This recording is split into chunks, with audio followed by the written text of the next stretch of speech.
Une courbe s'effondre tandis qu'une autre grimpe et le pays vacille. Depuis le changement de cap, la logique devient visible. Plus de 28 bataillons déployés pour reprendre les zones instables, une violence annoncée en baisse de 65% à Gabou et des rendements agricoles en hausse de 30% là où l'eau et les semences reviennent. Que doit retenir concrètement le public qui suit Ibrahim Traoré? Ce retournement ne ressemble pas à un miracle. Il tient à une chaîne répétée, sécurisée juste assez, laisser les civils réintégrer, puis voir marchés, classes et dispensaires reprendre par fragments jusqu'à créer une confiance mesurable. Cette analyse avance une promesse claire mais prudente: comprendre le mécanisme réel derrière une stabilisation encore fragile sans la transformer en récit héroïque. L'enjeu n'est pas de démontrer qu'un pays est sauvé, mais d'expliquer comment une dynamique locale parvient pour l'instant à tenir. Ce cadre apporte un bénéfice concret au lecteur. Saisir en quelques repères précis pourquoi certaines communautés reviennent, pourquoi des marchés rouvrent et pourquoi ces signes restent réversibles. Le risque central apparaît immédiatement. Si la sécurité minimale cesse, si l'agriculture rechute ou si la cohésion locale se fissure, la trajectoire peut se rompre rapidement. À l'inverse, si ces trois éléments restent alignés, même imparfaitement, une stabilité relative peut s'ancrer dans le quotidien. Le Burkina Faso se situe exactement dans cet entre-deux. Chaque progrès observable porte en lui sa propre vulnérabilité. Comprendre cette tension plutôt que chercher des certitudes permet de lire les Burkina Faso News avec un regard plus structuré et moins émotionnel. Deux faits suffisent à modifier la lecture générale. Après 2022, plus de 28 bataillons ont été déployés dans les zones les plus instables et presque simultanément des communautés que l'on croyait durablement dispersées ont commencé à revenir par étapes sans injonction directe. Ce rapprochement entre un chiffre militaire et un comportement civil constitue le premier révélateur de la dynamique actuelle, car il montre que la stabilisation ne s'arrête pas à la présence armée. Pour comprendre pourquoi ce basculement surprend, il faut revenir brièvement au contexte antérieur. Avant 2022, une large partie du nord et du centre du Burkina Faso vivait dans une discontinuité permanente. Les routes étaient coupées, les écoles fermées, les puits endommagés et l'État apparaissait de manière sporadique, souvent trop tard. Cette absence répétée avait produit un réflexe collectif de retrait. Les familles partaient dès que la pression montait, laissant derrière elles des villages vidés de leurs fonctions essentielles. La guerre avait imposé un rythme d'interruptions successives. La nouveauté introduite sous Ibrahim Traoré ne tient pas à une victoire décisive, mais à une continuité inhabituelle. Les unités déployées n'ont pas seulement mené des opérations ponctuelles, elles ont maintenu une présence suffisante pour créer des fenêtres de normalité. Dans ces interstices, des équipes civiles, des volontaires communautaires et des agriculteurs ont commencé à agir.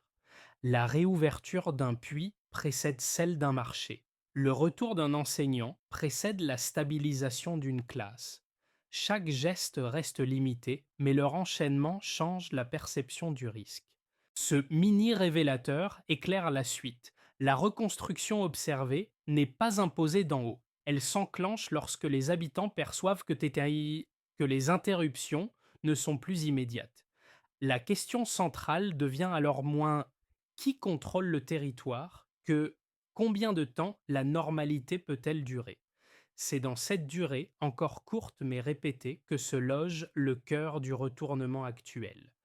Pour mesurer l'impact réel des premières décisions, il faut quitter les indicateurs globaux et suivre un personnage discret, presque interchangeable, qui incarne pourtant la transformation en cours. Il peut s'agir d'un agriculteur revenu dans un village du centre, ou d'une enseignante qui accepte de rouvrir une classe après des mois d'exil. Leur rôle n'est pas symbolique.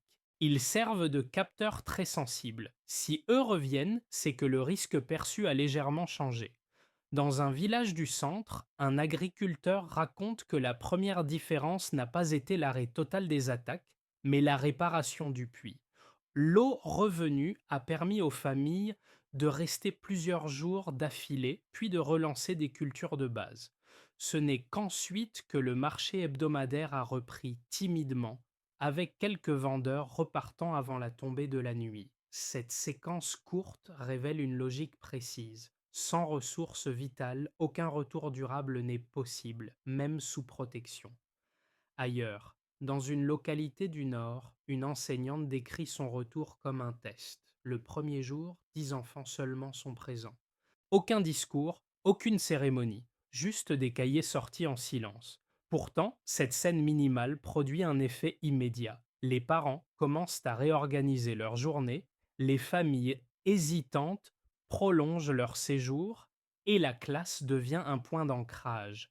La sécurité n'est pas totale, mais elle est suffisante pour projeter un lendemain proche. Ces personnages guides montrent que l'impact précoce de la stabilisation ne se mesure pas par des annonces nationales. Il se lit dans des décisions individuelles répétées, qui transforment une survie précaire en routine fragile mais fonctionnelle. Le so what tient en quelques mots. Quand les gestes ordinaires redeviennent possibles, la reconstruction commence vraiment. Avant 2022, la chronologie semblait figée dans une descente continue. Chaque semaine confirmait l'érosion progressive des régions rurales, où les déplacements forcés, la fermeture des écoles et l'abandon des routes composaient une spirale difficile à inverser. Après le changement de direction, la séquence se réorganise autour d'une logique différente, plus opérationnelle que déclarative, qui sert de fil conducteur à l'ensemble du redressement engagé sous Ibrahim Traoré. La phase d'activation commence par un déploiement ciblé, rapide mais non spectaculaire. Les unités mobiles ne cherchent pas une reconquête totale. Elles se concentrent sur les points les plus vulnérables, là où l'interruption permanente empêchait toute présence civile. Les villages du nord et du centre perçoivent d'abord ce changement de manière indirecte. Les routes restent risquées, mais certaines deviennent praticables par contournement. Les convois circulent à nouveau, d'abord de façon irrégulière, puis avec une constance prudente. L'État ne gagne pas immédiatement en visibilité, mais il cesse de disparaître complètement. Très vite, une deuxième couche s'ajoute. Les postes de contrôle, auparavant désertés dès la tombée du jour, sont réinvestis par des équipes mixtes combinant forces de sécurité et agents civils. Cette présence crée un espace minimal de prévisibilité. Les habitants sortent plus longtemps, reviennent pour quelques jours, puis prolongent leur séjour. Les retours ne sont jamais massifs. Ils s'effectuent par vagues modestes mais régulières. Chaque famille qui reste quelques jours de plus renforce l'idée que la rupture n'est plus immédiate. Le point culminant de cette séquence apparaît avec la réouverture de marchés clés dans plusieurs localités du centre. Au départ, les vendeurs viennent avec réticence. Ils installent leurs étals, vendent rapidement et repartent avant le soir. Pourtant, cette circulation répétée signale un changement profond. Les réparateurs de motos réapparaissent. Les commerçants ambulants suivent. La vie économique ne revient pas d'un bloc, mais par fragments qui se répondent. La présence simultanée de plusieurs activités confirme que la stabilisation commence à produire des effets au-delà de la seule sécurité. À partir de ce moment, la dynamique bascule vers une phase de consolidation. Les corridors humanitaires, initialement conçus pour sécuriser les déplacements des familles, se transforment progressivement en axes de circulation économique. Des produits agricoles empruntent ces routes en sens inverse, des villages vers les centres urbains. Pour la première fois depuis des années, un flux régulier remonte vers les villes. Ce mouvement montre que la reconstruction ne relève plus seulement d'une intention administrative, mais d'une réalité fonctionnelle. Les résonances de cette phase se lisent dans le quotidien. Les écoles rouvrent avec peu d'élèves, mais avec continuité. Les dispensaires reprennent leurs activités avec des moyens limités, mais sans interruption prolongée. Des équipes de médiation civile apparaissent pour résoudre les tensions liées au retour simultané de familles. Là où la peur dominait, une normalité prudente s'installe. La séquence complète révèle une structure claire: activation ciblée, point de bascule économique, puis enracinement progressif. Le redressement ne procède pas d'un choc unique, mais d'une accumulation d'actes qui, répétés, finissent par modifier le rythme de vie. L'analyse chiffrée commence par un point de départ clair, indispensable pour éviter toute lecture impressionniste. Avant le lancement des premières actions coordonnées, une majorité des zones du nord et du centre restaient hors contrôle effectif pendant des périodes prolongées. Les attaques armées étaient récurrentes, les déplacements de population fréquents et l'activité économique quasi inexistante. Cette situation constitue la baseline, le niveau initial à partir duquel toute évolution mesurable doit être évaluée. Le premier indicateur de rupture concerne le déploiement opérationnel. 28 bataillons ont été engagés après 2022 pour reprendre et maintenir des points stratégiques dans les zones les plus instables. Dans un contexte où la présence de l'État était auparavant discontinue, ce chiffre ne renvoie pas seulement à une capacité militaire. Il mesure surtout la possibilité d'assurer une présence régulière, condition minimale pour que d'autres acteurs puissent intervenir sans interruption constante. Autrement dit, ce déploiement crée le temps nécessaire à l'action civile. Le deuxième indicateur porte sur la sécurité effective. Une baisse de 65% de la violence dans la région de Gabou est observée après la mise en place progressive des dispositifs de stabilisation. Ce pourcentage ne signifie pas la disparition totale des menaces. Il indique cependant une rupture nette avec le cycle antérieur, marqué par des attaques imprévisibles et répétées. Cette diminution modifie le comportement des habitants. Là où les déplacements étaient évités, ils deviennent possibles. Là où la nuit imposait un repli strict, certaines activités se prolongent. Le troisième indicateur concerne directement les moyens de subsistance. Dans les zones sécurisées, une hausse de 30% des rendements agricoles est constatée. Cette progression reflète un effet combiné: le retour de l'eau grâce à la réparation des puits, la distribution de semences et la possibilité de cultiver sans interruption prolongée permettent une reprise mesurable de la production. Ce chiffre ne décrit pas une prospérité soudaine. Il signale une sortie partielle de la survie agricole vers une production plus stable. Pris isolément, ces trois indicateurs resteraient insuffisants. Leur intérêt réside dans leur convergence. Là où les bataillons assurent une présence continue, la violence recule. Là où la violence diminue durablement, l'agriculture reprend. Là où la production agricole progresse, les familles reviennent et s'installent plus longtemps. Chaque donnée renforce la suivante, créant une chaîne de causalité observable plutôt qu'un simple alignement statistique. Cette lecture permet également d'identifier les limites. Une amélioration chiffrée ne garantit pas une stabilité définitive. Les zones non couvertes par ces dispositifs restent vulnérables. Les rendements agricoles demeurent sensibles aux aléas climatiques. Néanmoins, les chiffres créent un seuil de confiance. Ils montrent que la trajectoire peut évoluer positivement lorsque plusieurs leviers agissent simultanément. Au final, la logique baseline flèche-delta révèle un principe central: les progrès visibles ne résultent pas d'un événement unique, mais d'ajustements cohérents et répétés. Sous l'impulsion d'Ibrahim Traoré, cette accumulation mesurable transforme une dynamique de dégradation continue en un mouvement de redressement encore fragile, mais objectivement vérifiable.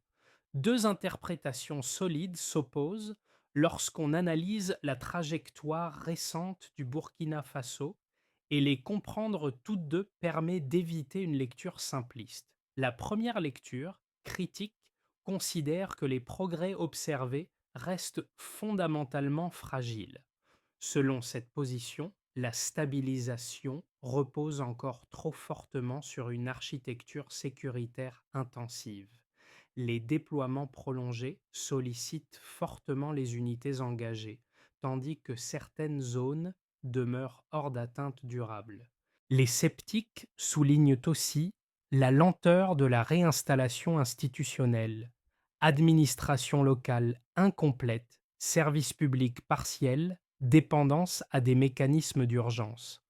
Dans cette optique, la baisse de la violence et la reprise agricole pourraient masquer des tensions latentes, prêtes à réapparaître dès que la pression sécuritaire se relâche. La seconde lecture adopte un angle inverse, sans pour autant nier les risques.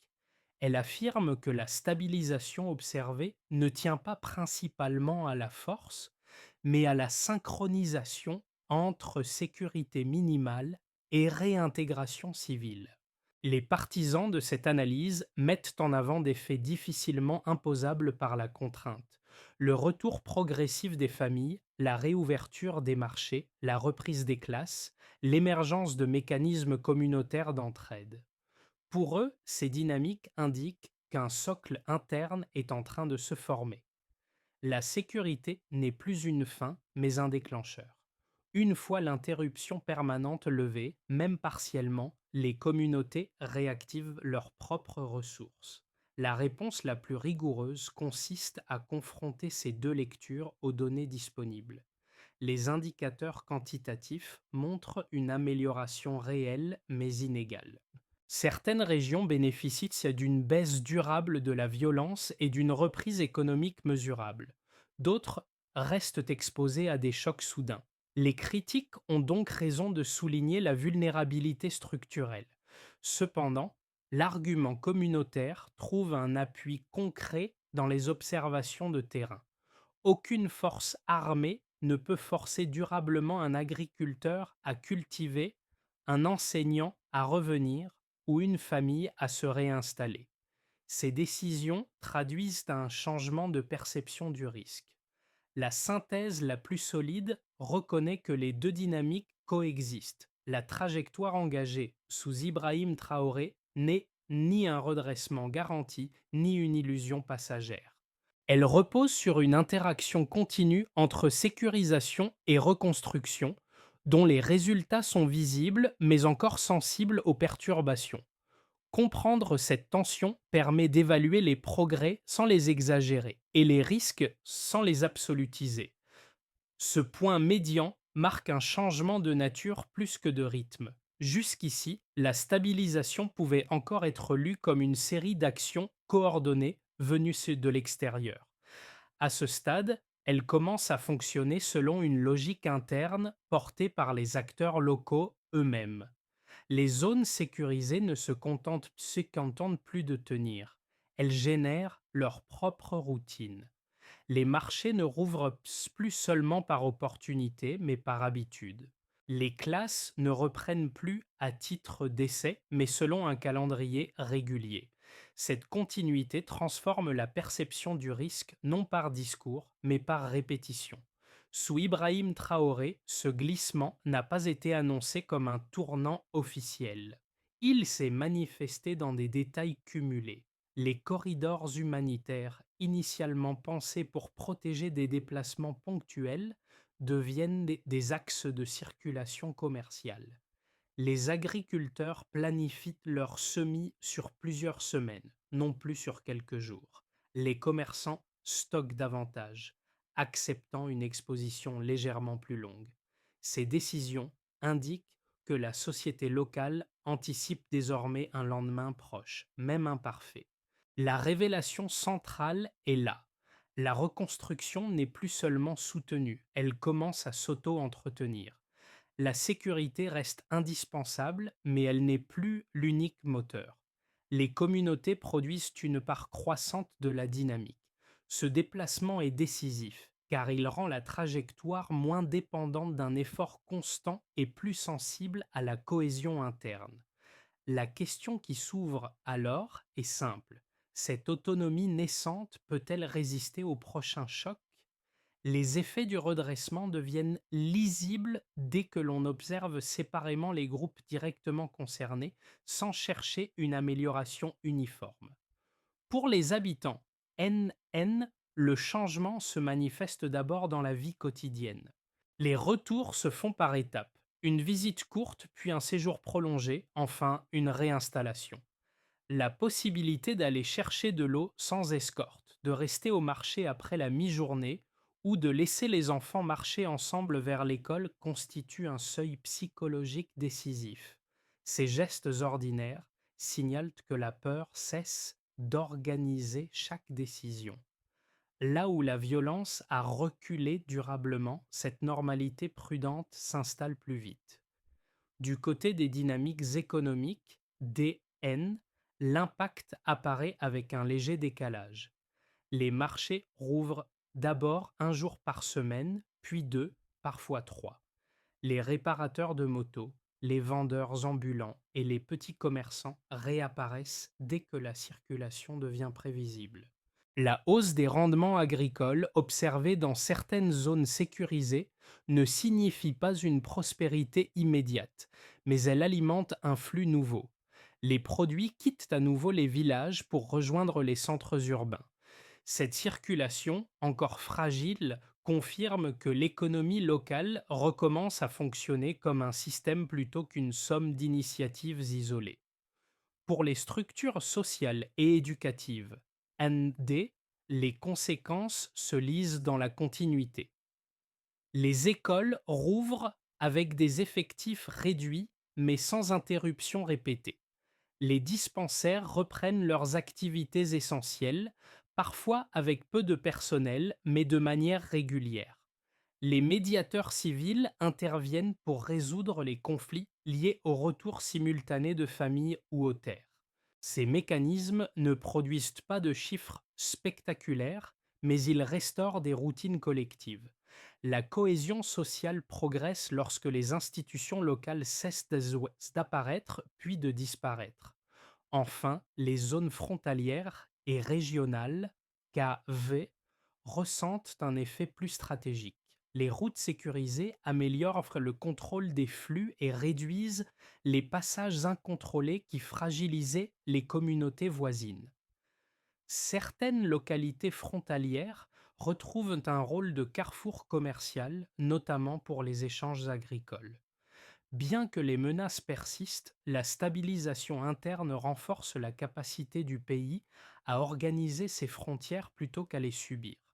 L'ensemble de ces impacts montre que la transformation engagée sous Ibrahim Traoré ne se diffuse pas de manière uniforme, mais par couches successives. Chaque groupe avance à son rythme, mais tous contribuent à un même mouvement de réinstallation progressive. La reconstruction n'est pas totale ni irréversible, mais elle produit désormais des effets concrets pour des acteurs multiples au-delà du seul cadre sécuritaire. Pour projeter la trajectoire à court terme, il est utile de raisonner en scénario plutôt qu'en prédiction. Cette approche permet de cadrer les directions possibles sans figer l'avenir. Le scénario de base repose sur la continuité prudente des dynamiques actuelles. Si la sécurité minimale est maintenue et que les communautés conservent leur routine, les zones déjà stabilisées devraient progresser lentement mais régulièrement. Les marchés resteraient actifs à un rythme hebdomadaire, les écoles poursuivraient leur cours avec des effectifs limités et l'agriculture continuerait d'assurer une subsistance stable. Les poches de tension persisteraient, obligeant à des ajustements ponctuels, mais sans rupture générale. Dans un scénario optimiste, plusieurs leviers s'alignent favorablement. La coordination locale s'améliore, les coopératives agricoles gagnent en organisation et les corridors sécurisés attirent davantage de flux commerciaux. Les marchés s'étendent sur plusieurs jours, les échanges régionaux se densifient et les infrastructures réparées commencent à produire des effets cumulatifs. Les services sociaux renforcent leur présence, ce qui réduit les déplacements forcés et améliore la cohésion. Dans cette configuration, la stabilisation devient un accélérateur de développement local, non par annonce, mais par la multiplication de signaux cohérents. Le scénario difficile envisage au contraire un ralentissement. Des chocs extérieurs, climatiques, sécuritaires ou logistiques viennent fragiliser les acquis. Les rendements agricoles stagnent, certains marchés deviennent irréguliers et les familles récemment revenues hésitent à rester. La trajectoire ne replonge pas dans le chaos initial, mais une incertitude diffuse s'installe. Les communautés conservent des mécanismes de survie, mais la reconstruction perd en rythme et en lisibilité. Une recommandation de méthode s'impose alors. Si l'on veut évaluer correctement l'évolution réelle, alors il faut observer les signaux faibles plutôt que les ruptures spectaculaires. La régularité des marchés, la continuité des classes, le fonctionnement des puits et la stabilité des coopératives offrent des indicateurs plus fiables que les annonces ponctuelles. Ce sont ces détails répétés qui détermineront si la trajectoire actuelle s'ancre durablement ou reste vulnérable au prochain choc. Pour le public qui observe cette trajectoire à distance, les effets se lisent selon trois angles complémentaires, chacun éclairant une facette différente du redressement en cours. Le premier angle, humain, concerne ceux qui s'attachent avant tout aux conditions de vie. Ils perçoivent le retour progressif des routines comme un indicateur clé. Des familles qui cessent de se déplacer en urgence, des enfants qui retrouvent un rythme scolaire, des marchés qui deviennent des lieux de rencontre plutôt que de passage rapide. Pour ce groupe, la transformation n'est crédible que si ces gestes ordinaires se répètent sans interruption majeure. Le deuxième angle est économique. Il intéresse ceux qui scrutent la capacité d'un territoire à redevenir productif. La reprise agricole, même partielle, la circulation retrouvée des produits et la réapparition de petits de métiers constituent des signaux structurants. Ce public s'interroge moins sur les annonces que sur la continuité. Les marchés restent-ils actifs plusieurs semaines de suite? Les coopératives tiennent-elles une saison entière? La stabilité se mesure ici dans la durée, non dans l'intensité ponctuelle. Le troisième angle touche aux questions de gouvernance et de cohésion. Certains observateurs voient dans les mécanismes communautaires la médiation locale et la réouverture des services sociaux une démonstration plus large. Ils y lisent la capacité d'une société à se réorganiser lorsque les conditions minimales sont réunies. Cette lecture dépasse le seul cas national et alimente une réflexion comparative sur la résilience dans des contextes fragiles. Pour chacun de ces publics, deux pistes d'attention se dégagent. D'abord, suivre les signaux concrets plutôt que les discours. Ensuite, observer la régularité plutôt que l'ampleur des changements. Ces repères permettent de rester lucide, reconnaître les progrès réels sans ignorer les fragilités persistantes et comprendre que la trajectoire actuelle se joue autant dans la répétition quotidienne que dans les décisions visibles. L'étape suivante consiste à transformer les dynamiques observées en une trajectoire lisible, fondée sur des actions mesurables plutôt que sur des intentions générales. Sous l'impulsion d'Ibrahim Traoré, la logique reste pragmatique. Chaque levier doit produire un effet vérifiable, même modeste. 5 axes permettent de structurer cette feuille de route sans créer de dépendance excessive. Le premier axe concerne la sécurisation continue des zones déjà stabilisées. Des équipes mixtes associant forces de sécurité et relais civils doivent maintenir une présence régulière. Le critère d'évaluation n'est pas l'intensité des opérations, mais la continuité quotidienne perçue par les habitants. Le deuxième axe vise la consolidation agricole ciblée. L'objectif n'est pas d'augmenter fortement les volumes, mais d'éviter toute rechute. La mesure clé reste la stabilité minimale des rendements sur une saison complète, rendue possible par l'entretien des puits, des canaux et l'accès constant aux semences. Le troisième axe porte sur la réactivation des services sociaux essentiels. Écoles et dispensaires n'ont pas besoin d'atteindre immédiatement leur capacité maximale. Leur valeur tient à la régularité des classes et des soins, semaine après semaine, sans interruption prolongée. Le quatrième axe concerne la médiation communautaire. Les retours simultanés de familles génèrent inévitablement des tensions. La réussite se mesure ici par la capacité à résoudre ces conflits localement, sans nouveau déplacement.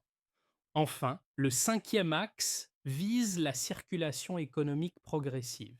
Le suivi des marchés hebdomadaires, plus que les volumes échangés, permet de vérifier si la reconstruction s'ancre réellement. En articulant ces 5 lignes, la trajectoire reste mesurable, ajustable et lisible.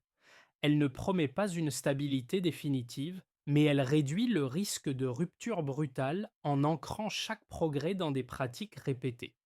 Au terme de cette trajectoire, ce sont les scènes les plus simples qui donnent la mesure du changement.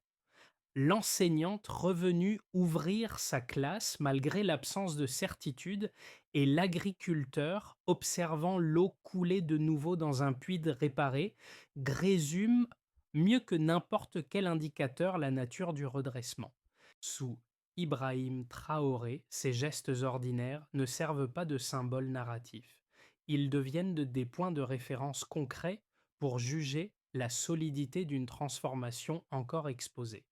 Le motif initial se rejoue ainsi, presque à l'identique. Un retour hésitant, puis une habitude fragile, enfin une continuité relative. Dans chaque village où un marché réapparaît, où une classe rouvre, la même logique est à l'œuvre. Rien n'est de spectaculaire. Tout repose sur la répétition. Ce sont ces transitions discrètes qui transforment une survie fragmentée en une vie quotidienne de nouveau prévisible. La phrase qui condense cette dynamique tient en peu de mots. La reconstruction commence par un geste que l'on répète. Elle ne dépend ni d'un événement fondateur, ni d'une annonce centrale. Elle s'ancre dans des décisions modestes, prises jour après jour par des acteurs locaux qui évaluent constamment le risque avant d'avancer. Ce rappel émotionnel referme la boucle ouverte au début. Le redressement observé n'est ni une promesse abstraite ni une certitude acquise, il est une pratique. Tant que ces gestes continuent d'être répétés, la trajectoire tient. Lorsqu'ils s'interrompent, la fragilité réapparaît. C'est dans cet équilibre instable que se joue l'avenir immédiat. Ce parcours invite à dépasser une lecture événementielle pour adopter un regard plus attentif aux dynamiques lentes.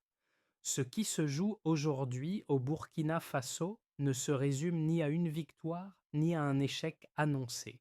Il s'agit d'un processus fragile fait de continuité gagnée jour après jour, où la stabilité dépend moins de déclarations que de pratiques maintenues. Observer cette trajectoire, c'est accepter que le changement réel se manifeste souvent à bas bruit. Pour celles et ceux qui suivent l'actualité, l'enjeu n'est donc pas seulement de réagir au titre, mais de repérer les signes qui comptent vraiment. Les marchés fonctionnent-ils encore la semaine suivante? Les classes restent-elles ouvertes un mois plus tard? Les familles continuent-elles de revenir sans repartir aussitôt? Ces questions simples offrent un cadre plus fiable pour interpréter les Burkina Faso News que les fluctuations ponctuelles. Sous Ibrahim Traoré, cette dynamique reste ouverte sans garantie définitive. Elle dépend autant des décisions visibles que de la capacité collective à maintenir des routines ordinaires. Partager ces observations, les discuter, les confronter à d'autres contextes peut enrichir la compréhension commune. La réflexion reste donc volontairement ouverte dans d'autres sociétés confrontées à l'incertitude.